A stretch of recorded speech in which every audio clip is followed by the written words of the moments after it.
Selamat sore para pemirsa, selamat sore kaum muda yang berbahagia. Seperti biasa, ada tamu yang datang untuk kita untuk memberikan inspirasi kepada kaum muda.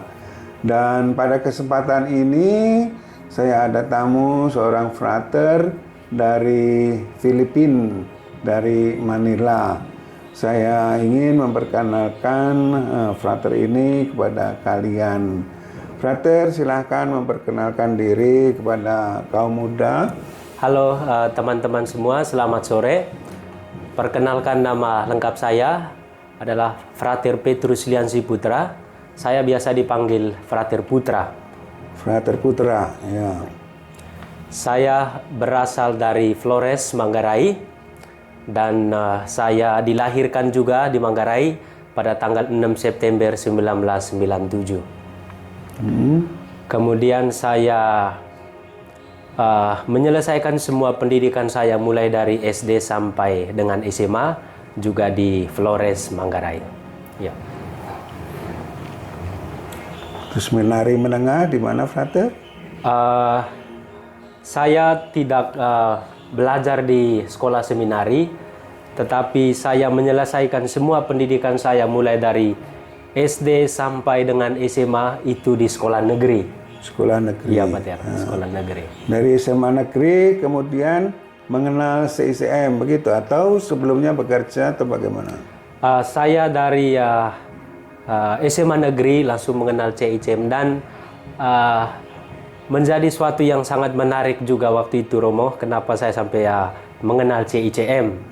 Sebenarnya saya berencana untuk kuliah sebenarnya di Bali bersama dengan saudara kembar saya, karena saya punya saudara kembar, dan saya waktu itu berencana untuk ambil jurusan seni budaya.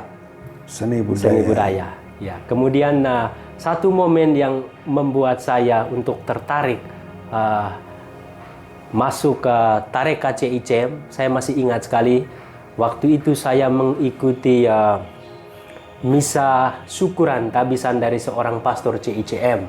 Sekarang dia bermisi di Dominican Republic, namanya Pater Agustinus Panggul. Ya. Dan dari situ saya mengenal lebih dalam apa itu kehidupan religius, no? Kemudian apa itu tarekat CICM dari situ. Dan saya penasaran sekali waktu itu untuk lebih kenal tarekat CICM ini. Kemudian saya mencari informasi, dan kemudian waktu itu juga kebetulan saya diberi buku kecil, brosur kecil mengenai informasi tentang apa itu tarekat CICM. Ya, kemudian saya cari juga di Google dan persyaratan-persyaratannya apa. Kemudian saya kirim semua persyaratannya ke Makassar. Oke. Jadi kaum muda mungkin belum pernah mendengar tarekat CICM. Tarekat itu adalah kelompok para imam religius misionari. CICM itu singkatan dari Congregatio Immaculati Cordes Mariae. Dalam bahasa Indonesia, Tarekat Hati Tak Bernoda Maria. Ini tarekat internasional yang bekerja di banyak-banyak negara. Oke, Frater. Sekarang Frater di mana? Atau misinya di mana? Bisa cerita-cerita, Frater? Terima kasih, Romo. Sekarang ini saya sedang belajar teologi S2 di Manila, Filipina. Dan saya mau masuk tahun yang ketiga belajar teologi di sana. Dan saya belajarnya itu kebetulan juga di sekolah milik CICM sendiri. Nama sekolahnya adalah Maryhill School of Theology. Dan kami frater-frater CICM dan juga frater-frater dari kongregasi-kongregasi lain atau tarekat-tarekat lain belajar di sekolah CICM ini. Artinya, Frater selama ini 2 tahun terakhir ini belajar di Manila, begitu? Iya, Romo. Belajar Dan di Manila. bagaimana pengalaman hidup Frater di Manila? Penduduknya bagaimana? Mata pencariannya apa? Bahasanya bagaimana? Kalau di Manila si Romo,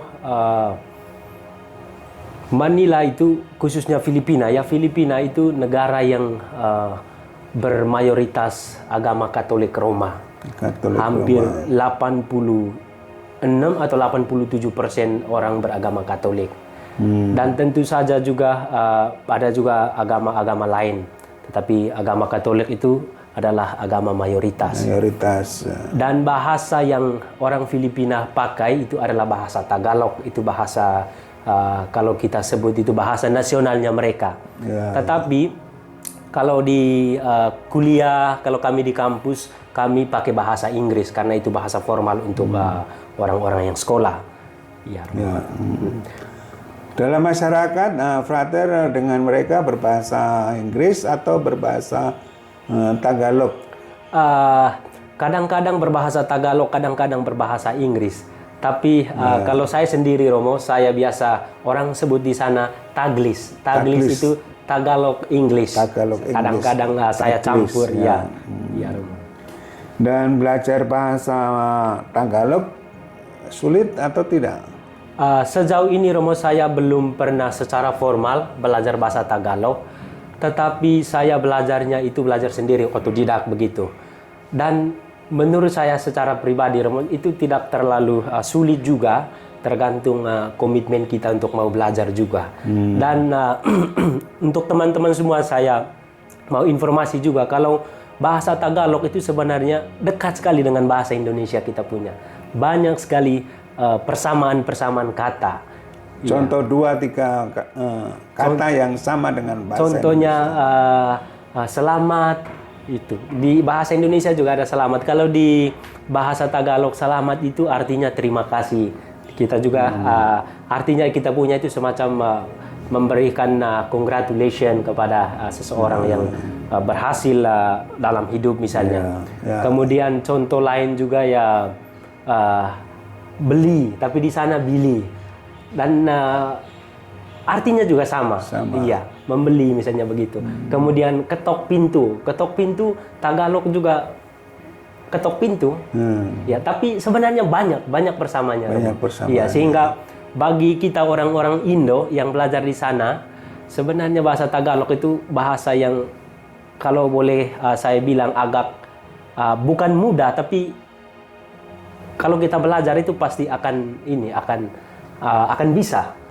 Tergantung itu mungkin karena kita sama-sama satu akar bahasa. Ya, satu akar bahasa, iya, bahasa betul, Romo. Malay kalau Bahasa tidak Malay. salah. Ya, betul, Romo. Oke, terima kasih. Di sana itu ada makanan-makanan yang khas yang di Indonesia itu tidak ada. Ya, banyak sekali, Romo. Banyak sekali makanan-makanan di Filipina yang sepertinya di Indonesia tidak ada. Contohnya Balut. Balut itu semacam telur, tetapi di dalamnya itu ada anak ayam kecil yang kita makan dengan itunya. Kita makan satu kali dengan ininya. Masih ada juga bulu-bulunya itu. Itu dan makan balut itu, Romo. Jujur kalau saya sendiri saya takut juga. Pertama kali saya tiba di sana dan teman-teman orang Filipina ajak untuk makan balut. Karena mereka bilang kalau datang ke Filipina belum makan balut berarti belum welcome begitu. Karena kita disambut dengan makan balut itu. Dan saya coba dan rasanya memang enak. Rasanya enak juga. Ternyata enak sekali. Enak sekali. Ya, sekarang sudah bisa makan balut. Sekarang sudah bisa makan balut, tapi ya tidak lebih dari 2 saja. Ya. Kemudian yang kedua kare-kare. Kare-kare itu makanan khas Filipina kalau tidak salah juga. Itu tidak ada di sini juga kayaknya, Romo. Itu kare-kare itu semacam bisa juga mereka masak babi begitu baru dicampur dengan berbagai bumbu, kacang juga. Itu dan mereka sebut itu kare-kare. Kare-kare. Ya. Filipina banyak. Dan frater tidak ada masalah, tidak mengalami masalah dengan makanan-makanan yang ada di sana. Tentu saja pertamanya ada masalah juga kan, makanya harus adaptasi juga pas saya di sana waktu itu, Romo. Karena kalau orang Filipina itu mereka masak dan mereka selalu taruh vinegar, mereka sebut cuka. Mereka taruh cuka. Dan khususnya saya sendiri, saya dari Flores dan belum pernah makan cuka itu, dan sampai di sana saya beradaptasi dengan itu karena makanan mereka mereka campur hampir seluruh makanan mereka campur dengan cuka. Tetapi kalau kita sudah terbiasa, Romo, itu akan menjadi kita perut akan beradaptasi juga. Ya. Sejauh ini tidak mengalami masalah yang serius atau kendala yang serius mengenai makanan di sana. Oh iya, jadi awal-awalnya pernah mengalami mencret Pak gitu? Ya, pernah satu kali, Romo, pernah. Itu sekarang waktu itu saya kayaknya tidak bisa tidur waktu itu karena perut mengalami masalah gara-gara itu ya, adaptasi. Tapi sekarang sudah ini sudah. Ya. Selama ini kerasulan Frater di Manila itu apa saja? Apakah terlibat dalam kegiatan paroki, kategorial, atau apa saja di sana yang bisa dibikin? Ya, terima kasih. Ini pertanyaan sangat menarik juga, Romo. Dan saya akan mungkin sharing sedikit pengalaman saya mengenai pengalaman berapostolat di paroki. Ya. Saya selama satu tahun saya ditugaskan di paroki. Nama parokinya Sagrada Familia Paris. Dan di paroki itu saya diberikan tanggung jawab untuk membimbing BEC. BEC itu Basic Ecclesial Community, bersama dengan umat-umat, khususnya para ibu-ibu. Karena anggota di BEC itu ibu-ibu semua, yang di mana mereka kegiatannya mereka itu, Romo, sharing kitab suci. Dan saya di situ, dan kebetulan juga saya bukan tinggal di paroki. Selama 1 tahun itu saya tinggal di rumah umat, dan setiap bulan saya pindah. Misalnya 1 bulan saya tinggal di keluarga ini, kemudian bulan depan saya tinggal di keluarga yang lain. Tetapi keluarga yang saya tinggal ini, Romo, ini keluarga yang kalau boleh saya sebut, ini keluarga yang sangat-sangat sederhana, di mana saya tinggal di dalamnya, dan saya tidur pernah 1 bulan saya tidur di sofa karena kondisi dari rumah yang saya tinggal juga. Kemudian bulan berikutnya juga saya pernah tidur bersama dengan satu anggota keluarga, tidur bersama di lantai. Dan itu yang saya senang dari orang-orang Filipina, walaupun dengan kekurangan mereka, Romo, mereka tetap semangat untuk menyambut kita. Walaupun mereka juga kadang-kadang malu. Mungkin mereka kira apa yang mau kami berikan untuk frater. Frater nanti tidur di mana?